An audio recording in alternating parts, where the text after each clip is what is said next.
New Ashok Nagar थाने में एक blind murder case हुआ था।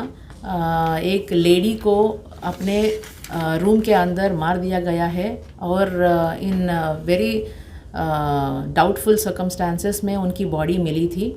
और इसमें हमारे थाने के टीम ने बहुत ही अच्छा काम किया है और बहुत ज़्यादा एफ़र्ट्स के बाद मुजरिम को पकड़ने में कामयाब हुए हैं।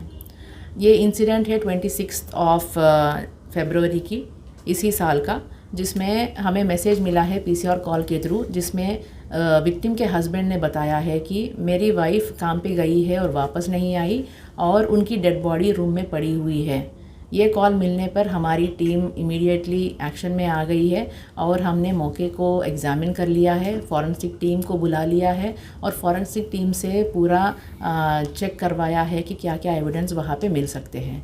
तो हमें वहाँ पे एक ही गद्दा मिला है जिसके ऊपर वुमेन की बॉडी थी और एक बैंगल ब्रोकन था, टूटा हुआ बैंगल था और उनके बाल के कुछ गुच्छे हैं जो बगल में पड़े हुए थे और उसकी कपड़े थोड़ा सा फटी हुई थी बगल में, उनके कमर के ऊपर हाथ के नीचे फटी हुई थी और 2 यूज्ड कॉन्ट्रासेप्टिव्स भी थे उसके कमरे में और एक दीवार पे थोड़ा सा ब्लड की स्प्लैटर भी था। तो इसके अलावा वहाँ पे हमें एक नोज पिन भी मिला था थोड़ा दूरी में जो लेडी की थी। तो ये वाले एविडेंसेस हमें मिले थे और उसके बाद हमने वहाँ से शुरू किया कि कौन हो सकते हैं और क्या रीज़न हो सकती है इसको मरने की।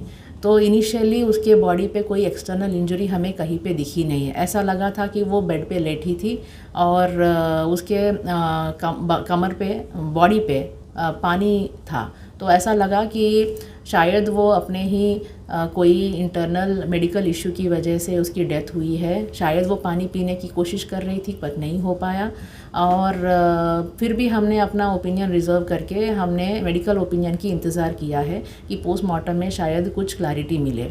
तो 28 फरवरी को उसकी पोस्टमार्टम हुई है, जिसमें वर्बल ओपिनियन डॉक्टर ने बता दिया था कि उसको चेस्ट मुंह पे इंजरी है और उसके स्मोथर किया है, उसको ज़बरदस्ती उसकी सांस को रोका गया है एंड उसकी हेड पे इंजरी है और माउथ में इंजरी है। तो ये वाले रीज़न के ऊपर हमने 28 को इमीडिएटली केस रजिस्टर कर दिया है और वहाँ से हमारा अपने केस का जांच शुरू हुआ है। केस के ऊपर हमने बहुत ही डिटेल्ड तरीके से इन्वेस्टिगेशन शुरू किया है, जिसमें हमने पहले तो जिस घर में उसकी डेड बॉडी मिली थी उसका ओनर्स, लैंडलॉर्ड्स और उस घर में जो टेनेंट्स रहते हैं उन सबको हमने एग्ज़ामिन किया था। एग्ज़ामिनेशन में हमने काफ़ी इन डीप एग्ज़ामिनेशन किया था और एसरटेन किया है कि उनकी रोल नहीं थी।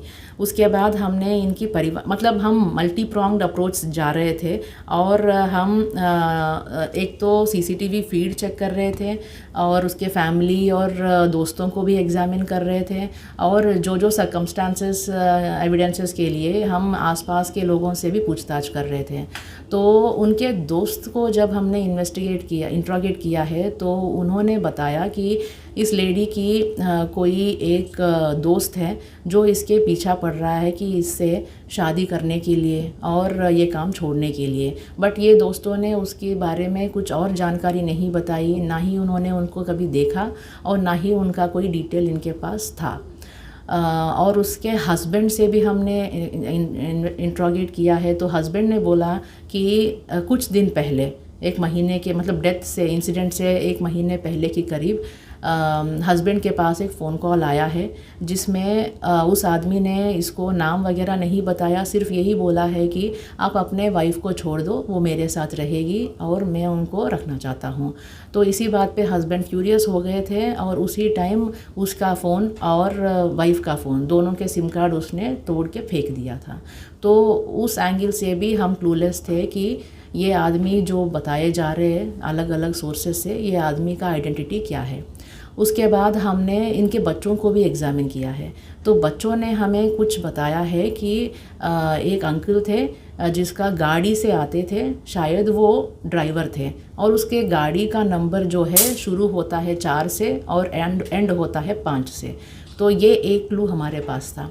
तो इसी क्लू से हमने जो गाड़ियाँ चलती है टैक्सी की, ओला की गाड़ियाँ थी, तो उन सबको एग्ज़ामिन किया, बहुत सारी गाड़ियाँ एग्ज़ामिन किया। फाइनली हमें फिर अपने CCTVs के माध्यम से ये पता चला है कि इंसिडेंट जो है उस दिन शाम को 26 के शाम को 7:15 और 7:27 के बीच की इंसिडेंट है, क्योंकि 7:15 तक 7 से 7:15 तक वो अपने किसी और दोस्त से बात कर रही थी, और अचानक से 7:15 पर वो फ़ोन जो है बात करते करते रुक जाता है।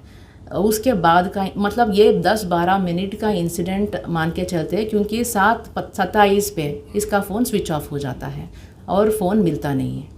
तो उसके बाद हमने CCTV कैमरा में एग्ज़ामिन करके चेक किया, तो इस दौरान एक आदमी 7:12 पे इस मोहल्ले में आता है और 7:27 पे निकल भी जाता है। इतना छोटा गैप में इन्होंने ये वारदात कर दिया था। तो उसके बाद इसके अलावा हमें और कोई एविडेंस नहीं था। देन हम लोग अपने मोबाइल CDR के एनालिसिस किया है, तो हमें ये पता चला है कि इसकी दोस्त की फ़ोन पे एक आदमी ने कॉल करता है जिसका नंबर 11 से लास्ट आता है, जो कि इसकी बेटे ने हमें टिप दिया है कि इस अंकल का नंबर 11 का आता है और कोई नंबर नहीं है। तो इसकी दोस्त के फ़ोन पे भी वो नंबर नहीं था। तो हमने फिर उसको ट्रू कॉलर पे चेक किया एंड देन उसका नंबर निकाला, जिसका नाम SH से आता था।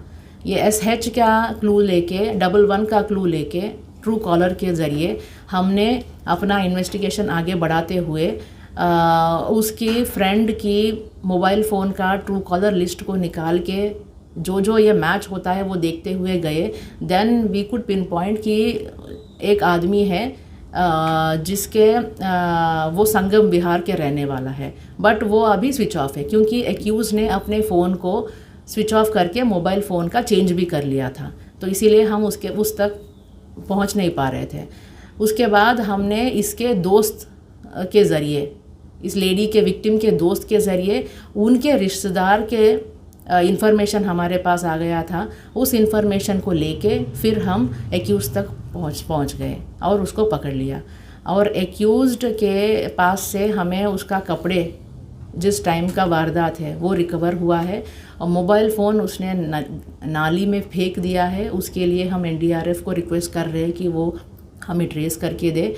और CDR के ज़रिए और उसके कॉल रिकॉर्ड्स में हमने ये तो एसरटेन कर लिया है कि इनकी रेगुलर संपर्क थी, 3 साल से ये संपर्क में थे, और इनका कहना है कि ये कुछ मेंटेनेंस के लिए कुछ पैसे भी इनको देते थे, बट वो चाहते हैं कि ये लेडी जो है अपना कामकाज छोड़ के उनके साथ रहने लगे और उनके साथ रहे। तो बेसिकली ये उनको चाहते थे और वो मानी नहीं, तो गुस्से में आके उसको मार दिया है। तो इनके कपड़े हमने रिकवर कर लिया है, कॉल डेटा रिकॉर्ड्स हमारे पास है, और इनके गेट प्रोफाइलिंग भी हम करवा रहे हैं और फॉरेंसिक एक्सपर्ट से भी ओपिनियन ले रहे हैं। मैम, इसकी एक्यूज़ की कोई प्रीवियस इन्वॉल्वमेंट नहीं है, ये शादीशुदा है, इनके 4 बच्चे भी हैं। क्या काम क्या करता था? एक्यूज टैक्सी ड्राइवर है। किस चीज़ से मारा था इसने? आपने बताया कि काफ़ी फेस पे भी, माउथ पे भी और हेड इंजरी भी मिला पोस्टमार्टम में, तो किस चीज़ से इसने मारा था? इसने अपने हाथों से उसको दीवार पे सर को मारा है, जिस पे उसको दर्द हो गई, तो वो चिल्लाने लगी, तो चिल्लाना नहीं है करके उसने उसको स्मॉदर कर दिया है। मैम, थोड़ा सा बताएं कि उस समय हुआ क्या था? अचानक से इनकी कैसे, उसने बताया कि 12 मिनट के अंदर क्या क्या हुआ, डिस्कशन किस बात पे हो रही थी, और ऐसा क्या हुआ कि उसने उसको मार दिया? वो यही चाहते थे, जाके उसने पूछा कि आप ये काम छोड़ोगे, मेरे साथ रहोगे कि नहीं रहोगे, तो विक्टिम ने मना कर दिया। इसी बात पे वो गुस्सा हो गए और उन्होंने उसको मार दिया। मतलब म्यूचुअल था इन दोनों के बीच में जो भी चल रहा था? वो म्यूचुअल ही लग रहा है, क्योंकि वो 3 साल से एक दूसरे से जानकार थे, और एज़ पर दी एक्यूज्ड इन्होंने कहा कि मैं उसको थोड़ा हेल्प भी करता था। अब विक्टिम नहीं चाहती है कि वो उनके साथ रहे, एक्यूज चाहते हैं कि वो उनके साथ रहे, इसी बात पे उन्होंने मारा। एक्यूज मैरिड था पहले से क्या वो मैरिड? मैरिड थे, उनके 4 बच्चे हैं। विक्टिम और इसकी मुलाकात कहाँ हुई? नोएडा में। नोएडा में काम करते, जॉब करते थे इकट्ठे? वो उनके आपस के मतलब म्यूचुअल फ्रेंड थे उनके दौरान। ये वुमेन जो विक्टिम थी क्या करती थी? ये जॉब कुछ करती थी? Apparently it appears to be she is a sex worker. Ma'am इसकी एज क्या है लेडी की? लेडी की अराउंड 30। 30। आरोपी को कहाँ से गिरफ्तार किया है? आरोपी को आरोपी को चिराग दिल्ली उसके घर से गिरफ्तार किया है।